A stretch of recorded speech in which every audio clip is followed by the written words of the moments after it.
Hi, my name is Tom Scarda. I'm a franchise consultant and I match people with franchise opportunities based on skills and personality, kind of like the eHarmony of business, if you will. Today I'm here to talk about the franchise disclosure document. If you've looked at franchising at all, you've heard this term FDD a million times. I want to kind of break it down and make it easy to understand. People are often very overwhelmed by this document. When you get it, a lot of times it's like a telephone book. And people will just kind of throw up their hands and say, oh, I could never read that. Little bit of history. The franchise disclosure document is mandated by the Federal Trade Commission of the United States government, and this makes the franchises really transparent. It helps the consumer, being you, someone looking at buying a franchise, really able to understand the background of the franchise, the history, and this is what I want to talk about here today. One thing that you need to know is that when you first start looking at a franchise, there's no need to read the whole entire franchise disclosure document in one sitting. Matter of fact, if you're not buying the franchise, there's no reason to read the whole document anyway. What you need to do is focus on the things that really make sense at first. And there's certain items I'm going to talk about right now that will help you get right down to the kind of the meat and potatoes of what you need to know. Every franchise disclosure document starts out as a template. It's a boilerplate. There's 23 different items in every franchise disclosure, and each item has to talk about certain things. So when you get the document, the first thing you're going to do is open it up, and you're going to try to decipher this giant thing. But what you're going to learn right off the bat is certain things. These 5 items are the most important things to keep in mind and to know about when you're looking at a franchise disclosure document. You know, who am I dealing with? Who are these guys? Why are they starting a franchise, or why are they franchising at all? What's the cost? Obviously, how much is it going to cost to get into this thing? What's my investment? What do I get? You know, I'm spending a lot of money to buy this franchise. What am I going to get from the franchisor? And what must I do? So once I go into contract or have an agreement with the franchise company, what's my responsibility as the franchisee? And lastly, of course, the first thing most people ask is, how much can I make? What do I make? I'm putting in all this money. I need to know. And we're going to give you all the ways to figure this out. So first, when you open up your document, the things you're going to see are the first 4 items is who you're dealing with, and also the 20th item. So the franchisor, their background, how they got to where they are today, their business experience. Litigation is something really that you should look at right away. Obviously, if there's a lot of litigation, you probably shouldn't go any further with that particular franchise company. And you'll see that any litigation against the franchise company or perpetrated by the franchise company anywhere in the country for the past 10 years will be in this document, which makes everything a lot more clear and transparent for you, the buyer. You'll know if there's any bankruptcy in the history of the franchisor's principals, the presidents, the vice presidents, and those folks. And then item 20 is going to tell you about other background information of the franchises that they might own, or other conglomerates or sub-franchise categories.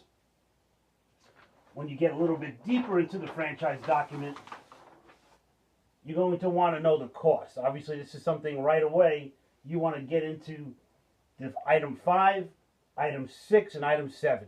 They're usually very self-explanatory. By the way, the Federal Trade Commission mandates that these documents are written in plain English and not legalese, so the average person like me could understand this. And believe me, if I can understand it, you can understand it. Item 5, initial fees. Item 6, other fees. Sometimes there's fees for things such as the software package that the franchise company might use, or maybe a call center that you might use, or an 800 number that's connected to that franchise.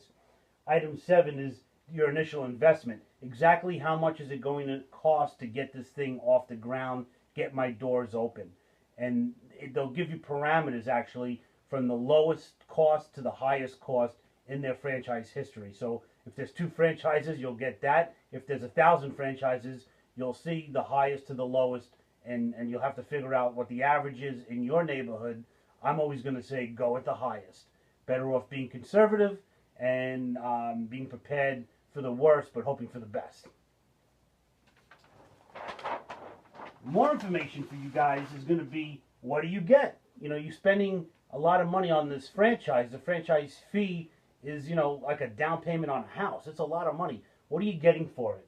So item 8 will tell you about the supply sources. So interesting, if the franchise company mandates that you need to buy material from a certain source, they have to specify that.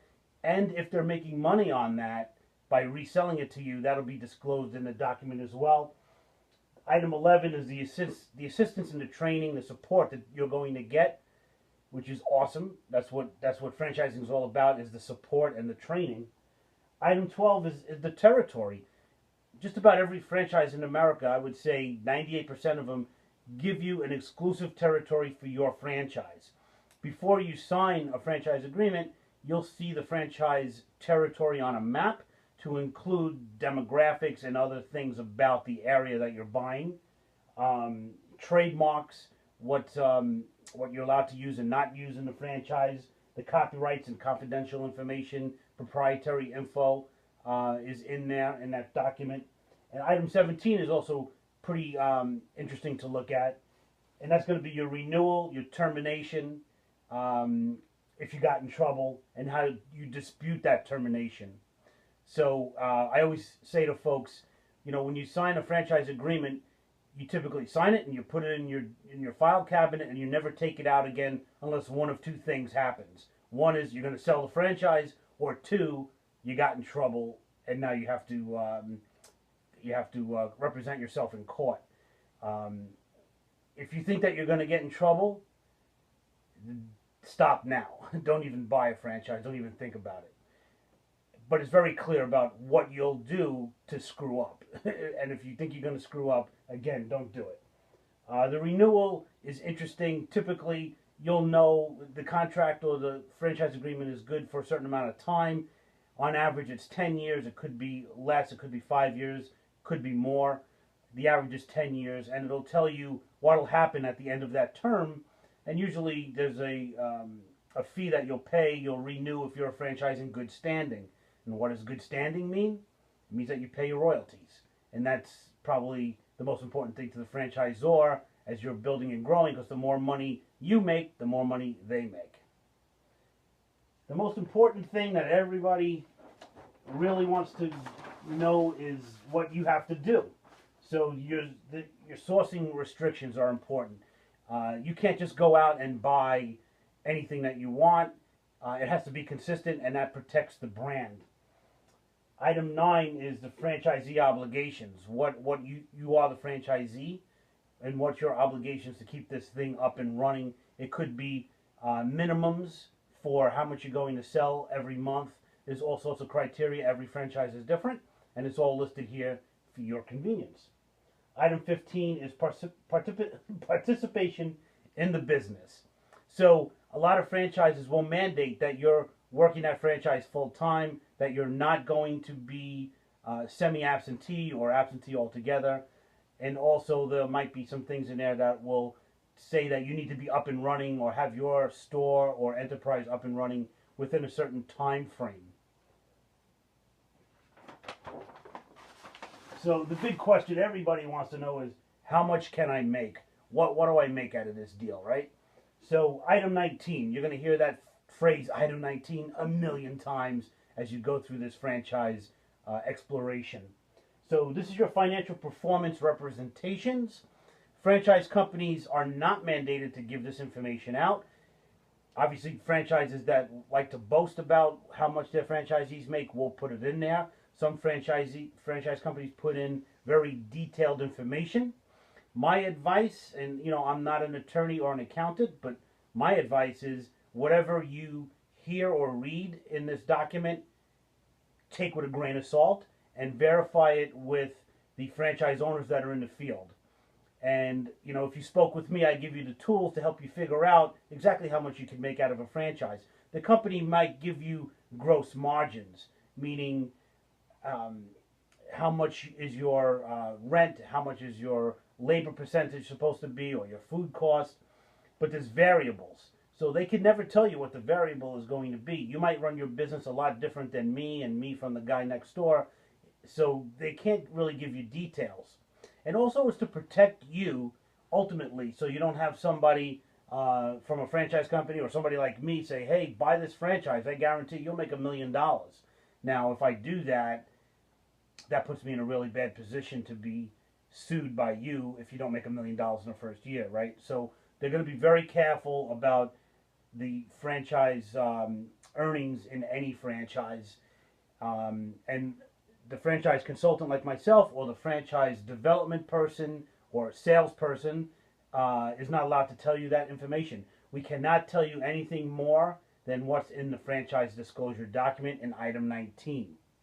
So there you have it. Those are 23 items that you have to really understand if you're really going to sign a check and buy the franchise. The thing is also you need to know is you need to show a receipt that you received that document. That's a really big stickler with the government. They want to know that you were disclosed. So make sure you see that. Also in that franchise disclosure document, you'll see the agreement that you'll ultimately sign. In addition to that, the franchise disclosure document will be renewed every year. So there are changes that happen. So be aware of when your change, if you're about to buy a franchise, if it's around April-ish, that's usually when the redisclosures happen with the government or the state agencies, and you need to be aware of when that's going to happen, because if it's happening when you're talking to them, they cannot talk to you during that time. So that's just about everything you need to know in a franchise disclosure document. If you need a franchise attorney to help you understand it, that's a great route to go. I do say, though, if you're going to use an attorney, please use a franchise attorney, someone who is really versed in the franchise law. It's very different than regular business law. So use a franchise attorney. Anyway, I'm Tom Scarta, and if you'd like to learn more, click on the next video.